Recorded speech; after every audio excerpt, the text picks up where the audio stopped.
Hi and welcome along to AFTV Transfer Daily, the show that keeps you up to date with players that have been linked with a transfer move to Arsenal. Arsenal in action last night actually. They played in a friendly against Crawley Town where they won the game by 9-0. So they're really racking up the goals, beating Crawley Town of League Two in a friendly that was played behind closed doors at London Coney. And Unai Emery definitely stepping up his preparation ahead of the new season. And again, reports saying that he played a very, very strong team. Aubameyang was playing, Lacazette, Mkhitaryan, and also a first game for Bernd Leno, the summer signing from Bayer Leverkusen, who played in goal. He didn't play against Boreham Wood, but he played in this game. And Leno getting himself a run out. Now, the goalkeeping situation at Arsenal still yet to be sorted out. Leno, of course, looks like he's going to be the number one. I mean, there's been a big outlay on him and he's come in. I mean, nothing compared to what Liverpool have spent. Wow, I mean, they're going crazy at the moment up there at Liverpool. Buying Alisson yesterday for £67 million. But listen, Leno, £20 million, a real hot prospect. And he's going to probably be the number one goalkeeper, which means either one of Cech or Ospina are going to have to go.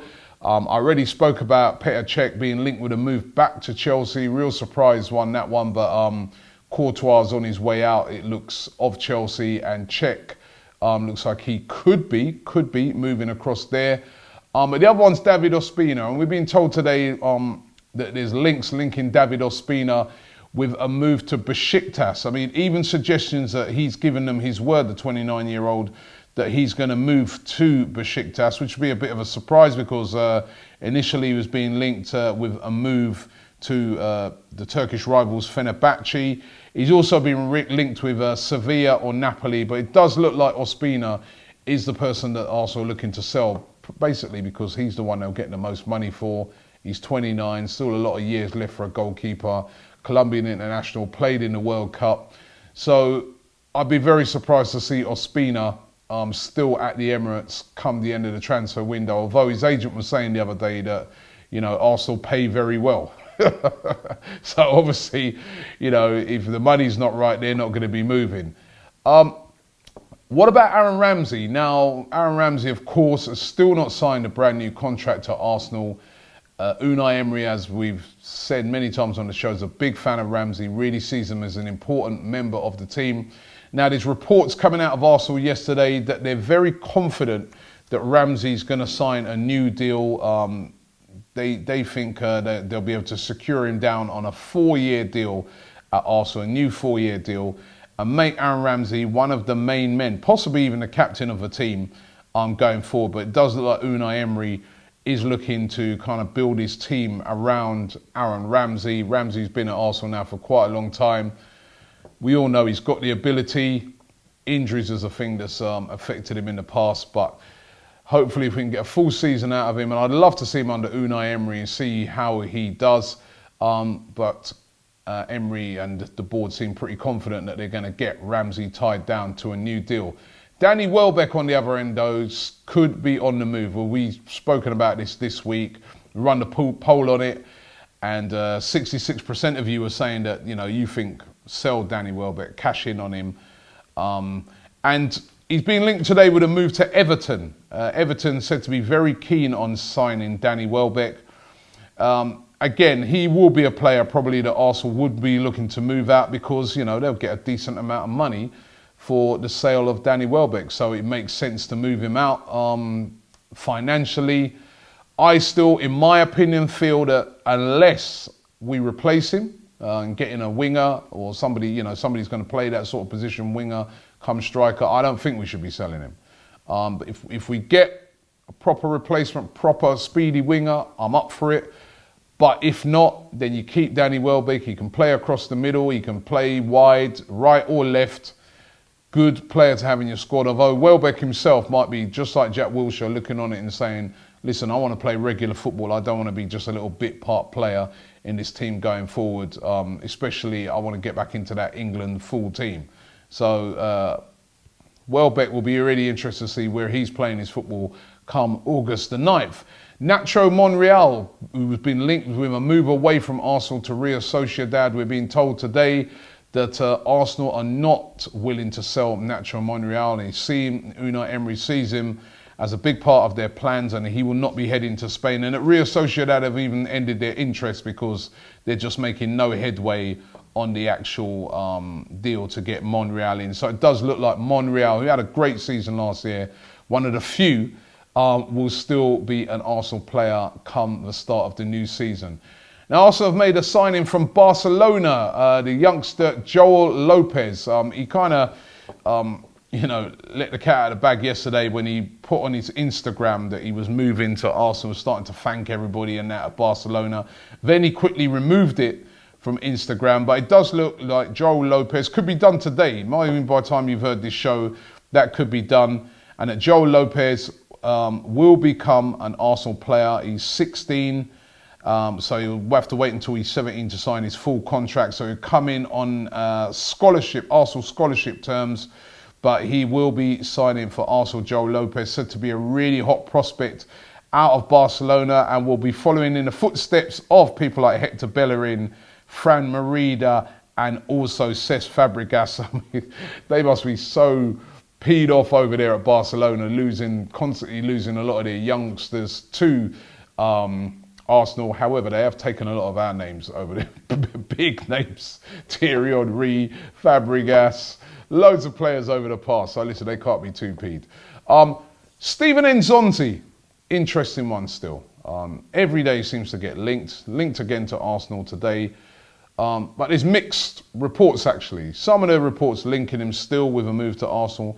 Some of them suggesting that Unai Emery really wants to get him, but the board are not that keen on signing Steven Nzonzi, probably due to the, number one, it's going to be a lot of money, and number two, the fact that he's 29 years of age, which, that means he's knocking on a bit as far as signing players are concerned. Told that Unai Emery actually called Steven Nzonzi and congratulated him on winning the World Cup, but that Arsenal are not going to pursue the signing of Steven Nzonzi. The board are saying no, too old, too much, and they won't be pursuing it. Now, whether they'll pursue another midfielder or not, again, who knows? We know that Unai Emery is more or less saying that my business is more or less done, but if there's that one player out there, special player, I'll go and get him. Nzonzi may not be in that category of the special player, but it's definitely a player that Unai Emery seems to want, but the board don't. So again, let's see what happens with this one, but mixed reports on this one. Some saying Arsenal's still in for him, some saying that they're not interested. Who knows? We'll all know by the 9th of August. And listen, good to see Santi Cazorla out there playing yesterday. He played for Villarreal in a friendly. First time he's played in 2 years since he's had that injury to his Achilles. And I'll tell you what, we've missed that guy. I know he's moved on now, but we missed him last season. He was that guy, a bit like England in the World Cup. You need a guy in the middle of the park that's just got control of the ball, can keep it, can pass it well, can go past players if necessary, but just keeps the ball. And that's what Santi Cazorla did so brilliantly for Arsenal. We didn't have that control last season. How many times did we lose the ball in midfield and then be on the end of a counter-attack and then concede a goal? So we really missed this guy. But it's good to see him back playing football. And I really hope that, he can have a successful time as he sort of draws down towards the end of his career at Villarreal. But just great to see him back in action. Let's get into a few of your comments here. Going to start off with S. Hamadi. He said we should sell Welbeck to Newcastle or Fulham so he's guaranteed starts and replace him with a skillful, pacey winger like Kingsley Coman or Leon Bailey. Very expensive alternatives there, but listen, hey, I'll be up for any of those. Remember, we were speaking all about Kingsley Coman on yesterday's show and, the links to him, etc., the £44 million apparently that Arsenal would be prepared to bid for him. Ling says, if Coman signs, I will get a tattoo on my forehead. That's what he says. I'm going to keep that one, just in case. He's probably safe, but I'm going to keep that one. Bradley Tucker says Arsenal definitely need to sign Nzonzi. Him and Torreira would shut down the midfield. That's true, you know. It would be a different type of midfield because, you know, you wouldn't have like a Santi in there, you know, super skillful, controlling the ball, etc. But wow, it'd be a solid midfield. Darksy the Army says, I want a Lamborghini.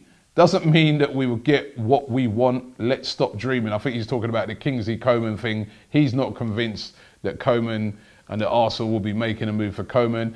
And Marcus Hens also in that bracket. He says £44 million. Is it even close enough to sell him? Coman he's talking about. Not a chance. Bayern, is it a selling club, especially for that lower bid? And he's probably right. You know, I'm reporting on the rumours that's out there. Everybody was going massive with this yesterday about Kingsley Coman, the likelihood of his signing. I mean, the thing is, at Bayern Munich, they've got Ribery, they've got what's his name? I've forgotten his name now. On the other wing, the Dutch guy. You know when something slips you, you know when something slips your mind. But they got those two wingers, yeah, and they're both aging wingers. You know, both brilliant wingers, but both aging wingers. Now, Kingsley Coman is going to inherit one of those spots, you know, and we know he had a bit of an indifferent season last season due to injury. I really can't see why Bayern would sell Kingsley Coman, but listen, stranger things have happened, so who knows? We'll all know by August the 9th. That's what we will know. Listen, thanks for watching the show today. Listen, I'm going to be doing another walk for Prostate Cancer UK. I'm going to give you some details over that over the next few days. Also, I've got those signed shirts from the World Cup. You would have seen during the World Cup coverage, I was wearing different shirts of different teams. I'm going to sign them up. We're going to give some of those away, so look out for that as well. But thanks for watching the show today, and we'll be back tomorrow.